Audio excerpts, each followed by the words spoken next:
Welcome to Ghosts of Strategy. In war, bullets and bombs are not the only weapons. There is another weapon more subtle, more powerful, and capable of changing the course of a war without shedding a single drop of blood. That is the ability to read the opponent's psychology. And no one mastered this skill better than Mata Hari, the legendary dancer, the mysterious spy who used her charm and psychological analysis to extract information from Europe's most powerful men. Her real name was Margaretha Zell, born in the Netherlands in 1876. Her life was a dramatic series of ups and downs. She married young, lived an unhappy life, and decided to leave everything behind to move to Paris. There she was, reborn, becoming a famous dancer across Europe, nicknamed Mata Hari, which means Eye of the Day, or sunrise in Malay. With her exotic dances and mysterious tales of her Indian origins, she captivated all of Europe. But that was not all. Mata Hari's fame opened doors to the European elite and military circles. She had close relationships with many high-ranking French and German officers. During World War I, she was suspected by both French and German intelligence of being a double agent. Her tragic end came when she was executed by the French for allegedly spying for Germany, but to this day her true role remains a mystery. Although her story ended in tragedy, her skill in analyzing the opponent's psychology remains one of the most powerful weapons that terrified the intelligence community of her time. Mata Hari did not use violence or guns. She used her allure, charm, and intellect to exploit classified information. She is living proof of a truth: the human mind is the ultimate battlefield, and those who know how to read it are the true warriors. She was not just a spy, but also an unlicensed psychologist, a keen observer of high society. What she did was not just to survive, but part of a larger power game, a psychological war she played perfectly. Her story is not a call to become a spy. It is a lesson in subtlety and wisdom in communication, on how to read and understand others on a profound level. The story of Mata Hari is not just a tale of espionage, but a story about the art of psychological manipulation. Her fame opened doors to Europe's elite and military. She frequently attended lavish parties and intimate dinners with military officers, politicians, and wealthy industrialists. She was not just a dancer. She was a confidant, a lover, and a sharp observer. Every meeting, every party was an opportunity for her to gather information. While dancing or conversing, she did not just listen to their words, but also read their body language. She observed their micro-expressions, their eyes, and their gestures. When an officer lied, she immediately noticed a slight tremor in his voice, his unconscious tightening of a glass, or his shifty eyes when she mentioned a certain keyword. She turned every date into a sophisticated interrogation that her subjects were completely unaware of. She often asked seemingly harmless questions that appeared unrelated to politics or military matters to probe. For example, she might ask, "Oh, you seem stressed. The upcoming campaign must be very complicated, isn't it?" She did not need a verbal answer. When an officer responded with a quick frown, an awkward laugh, or a tight smile, Mata Hari had already gained valuable information without any words. Some reports suggest she was able to preemptively learn about French troop movements by analyzing the psychology of the men she charmed. A prime example is the story of a high-ranking French officer who disclosed crucial information about French military transport routes. He did not actively speak it. Mata Hari asked questions about his personal life, his fears, and his ambitions. Once he trusted her enough, she subtly transitioned to work-related topics. She did not ask directly about the military, but about the difficulties and pressures of being a general. When she mentioned a specific location, she observed his reaction. His eyes momentarily shifted away, he gave a slight frown, and then he changed the subject. That was all Mata Hari needed to know, that the location was a sensitive area, likely where the French military was preparing a secret operation. Although her story ended tragically, her skills are still valuable today. She is living proof that a sensitive soul, a sharp eye, and a keen intellect can be more powerful weapons than any bombs or bullets. She turned herself into a tool, a living weapon, a psychological trap that no one would suspect. She exploited the greatest weakness of her opponents, their pride and their need for admiration. And that is an unforgettable lesson about human nature. So how was Mata Hari able to read people's minds so masterfully? The secret lies in 4 key skills she used with genius. She seamlessly combined them to create a synergy, a comprehensive psychological strategy. Skill 1. Using charm as a tool. Mata Hari's charm was not just about her physical beauty, it was a psychological tool. She knew how to create a safe, intimate space where her subjects felt comfortable and willingly opened up. When a man was infatuated with her, he would easily lower his psychological defenses, sharing private matters and even professional secrets.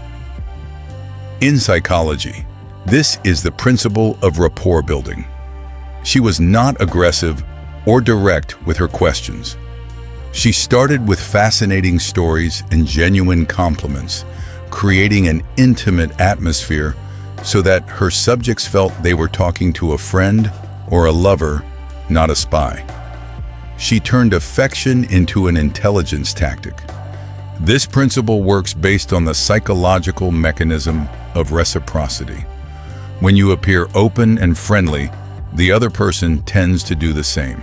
Mata Hari created an emotional chain of reciprocity, where the more her subjects shared, the more she showed understanding, and this in turn encouraged them to share even more. Mata Hari's charm also included being an excellent listener. She did not just ask questions. She genuinely paid attention to every word and story. This made powerful men feel valued and hurt a feeling they rarely experienced.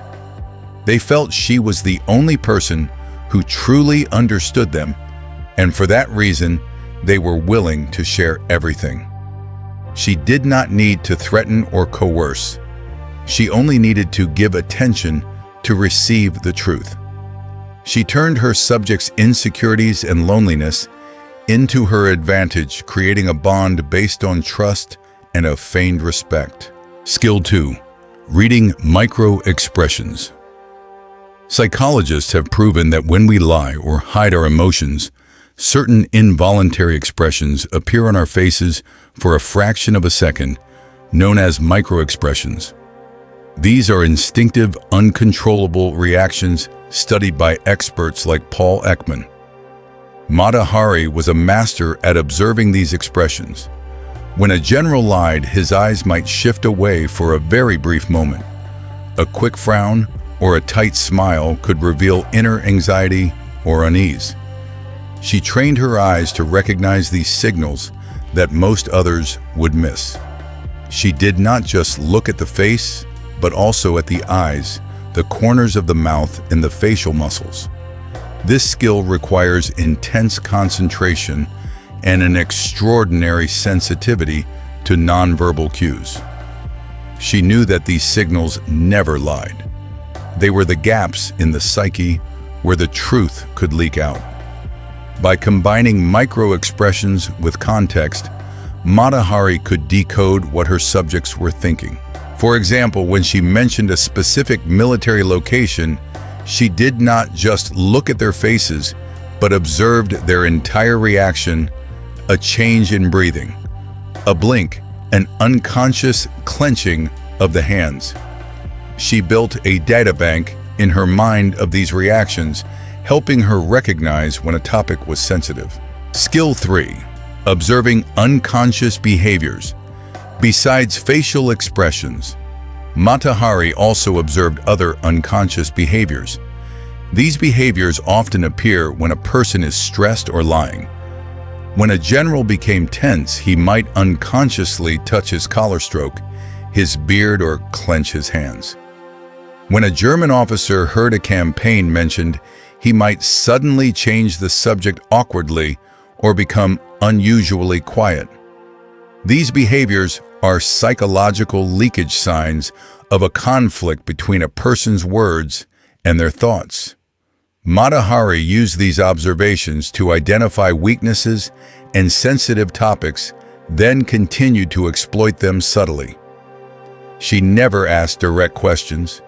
She only asked open-ended, suggestive questions and observed the unconscious reactions. These gestures were like a second language that only she could understand. She became an expert at identifying these signals, turning every social interaction into a silent interrogation. Skill 4. Exploiting emotional vulnerabilities. Powerful men are often very confident and proud, but when faced with charm, they are prone to revealing their emotional weaknesses. Mata Hari exploited this to the fullest. She did not just read body language, she also sought to understand their ambitions, fears, and even their grievances. When an officer complained about a lack of recognition, she would show empathy and admiration. When a general was sad about being away from his family, she would offer comfort. By touching these weak points, she built a deep emotional bond. This made her subjects feel they could trust her completely, which is when they would inadvertently reveal classified information they should never have disclosed. She turned their loneliness, pride, and need for validation into a powerful intelligence tool. She became the wall they leaned on, and they never realized she was taking away their most crucial bricks. Mata Hari's story is not a call to become a spy. It is a lesson in subtlety and wisdom in communication. In modern life, the ability to analyze the opponent's psychology can help you greatly. In your career, you can recognize when a colleague or partner is hiding their true intentions, helping you make smarter decisions in negotiations. By observing body language and listening to what is not said, you can gain an advantage in negotiations. This is not for manipulation, but to better understand others' motives and goals, thereby finding a more effective win-win solution. In communication, you can ask indirect questions and observe others' reactions to understand them better. This helps you build more profound conversations instead of just exchanging superficial information. It helps you become a better listener and a more trustworthy friend because you are listening not only with your ears, but with your heart and intellect. In life, you can read body language to understand others' true emotions, helping you build more genuine and deeper relationships. You will know when a friend is sad or when a loved one needs help just by observing their unconscious signs. This allows you to show empathy at the right time and in the right way, creating a stronger human connection. In summary, Mata Hari did not carry a gun or defuse bombs, yet she was a master of psychological analysis. With her sharp eyes and deadly charm, she made all of Europe wary. Her skills are living proof that the power of intellect and subtlety can triumph over the power of force.